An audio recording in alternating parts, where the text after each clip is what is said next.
I have watched enough detective documentary and crime documentaries to know that whenever someone dies, the number one suspect is usually the spouse.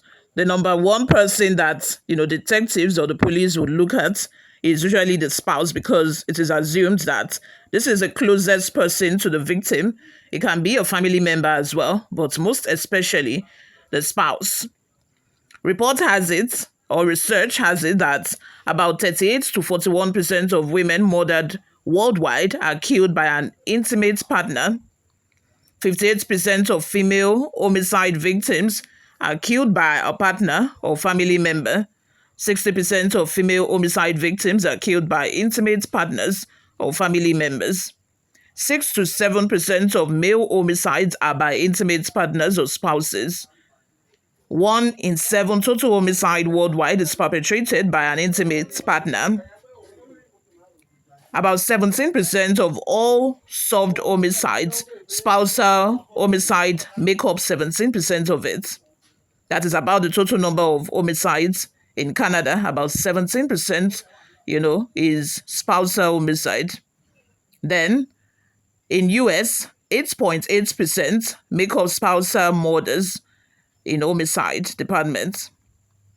In summary, 17.5% of all global homicides are committed by intimate partners.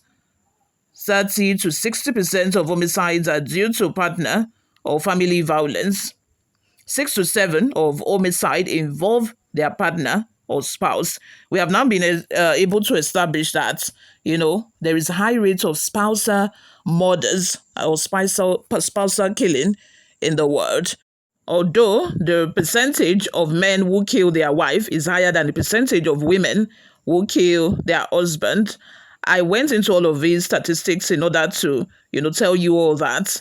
Akeredolu Betty, the wife of a former governor of Ondo State, is now being accused of having a hand in her husband's death. And why? Because of her behavior, according to some, erratic behavior that she has exhibited since her husband died. These people solely believe that maybe they are not seeing her as somebody who is mourning the husband, and some people believe that she should still be mourning the husband at this point, and she should not always be choking her mouth in every political issue in the state or in any political matter in the country. Some believe that she's not exhibiting the behavior of someone who just recently lost their husband. Before we delve right into the details of today's news, if this is your first time here or you have not subscribed to this channel, what are you doing? What are you doing on YouTube if you're not subscribed to Newsroom Nigeria? Please go ahead and click on the subscribe button down below. Join this amazing community we have here. Also, give this video a massive thumbs up as well. That is the only way you can help this channel grow, by clicking on the thumbs up button. That way, YouTube is able to recommend this video to other YouTube viewers all around the world. Lastly, please leave your opinions in the comment section below. And without further delay, let's delve right into the details of today's news. 18 months after the death of former Ondo State Governor Oluwarotimi Akeredolu, the state government has revealed that a coroner's inquest will be launched to probe the cause of his death. The state government, through the Attorney General and Commissioner for Justice, Kayode Ajulu, disclosed that the move became imperative following a request from some concerned citizens of a state who submitted a petition to the Ministry of Justice. According to Ajulu, the petitioners, whose identities it did not disclose, alleged that the widow of the late Akeredolu Betty and others were suspected of being behind the demise of a former governor. You guys, let's not forget that already before his death, Betty accused one of her husband's aide of being the one behind, the sickness that her husband had, at the time. According to her, she said that this woman, this alleged a suspect or the special assistant to the husband, gave her husband some concoctions or herbs to drink, which was the reason why the husband fell sick. And later on, it was reported that Akeredolu had cancer, but now that the state government is saying that they want to probe, they want to, do more research and do more investigation, who knows what they might find, but let's watch. Moving on, According to Ajulo, the petitioners, whose identities he did not disclose, alleged that the widow of the late Akeredolu Betty and others were suspected of being behind the demise of a former governor. Akeredolu died on December 2023 after succumbing to prostate cancer, which he battled for a while during his tenure as governor of a Sunshine State.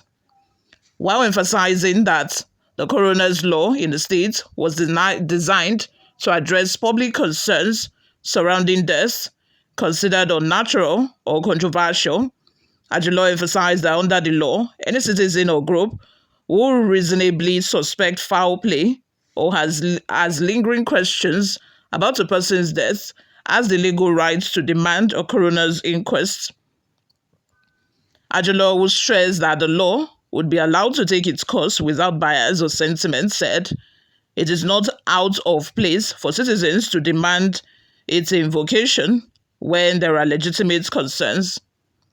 The chief legal officer of the state revealed that petitions over the requests were received from within and outside the state, including professional bodies such as from the late former governor's hometown. Ajulo maintained that the petitioners raised concerns over what they described as the unguided and unhinged conduct of a former First Lady, with the claim that her actions cast doubt on the official narrative that the former governor died from cancer-related complications. What are your thoughts and your opinions? Let's have them in the comment section below. Before we go, guys, let's take a look at some of the reactions we got online. The first comment here is from Bayo, who says, "We are all ears waiting for people that is happy to waste the state's resources instead of making life better for its citizens. When he was alive, they were happily married, but because the man is dead now, people are coming up with stories. Imagine a country without proper database system to record birth rates and death rates is wasting money. To clarify what is not there, bunch of embezzlers looking for means to continue stealing the state funds." Biolu says, "If they found her culpable, are they going to kill her, or what is the necessity of all this? I would rather call it witch hunting, period." We have another comment here from Robert Dixon, who says, "Useless politicians, I pity those who support them. These Nigerian politicians don't care about you. Wise up." Adeshino Adebomi says, "This is laughable. This present governor will be the worst on the history of Ondo State. This is a misplaced priority." Jane Toyinbo says, "So government of Ondo State does not have any problem or problems to solve, rather than bringing pain to this woman and her children. That means the government holds something against the man. That's why they are planning to strip the family their entitlement. The woman has grown and no man can bring her down. It is a big shame to a state known for their high level of education."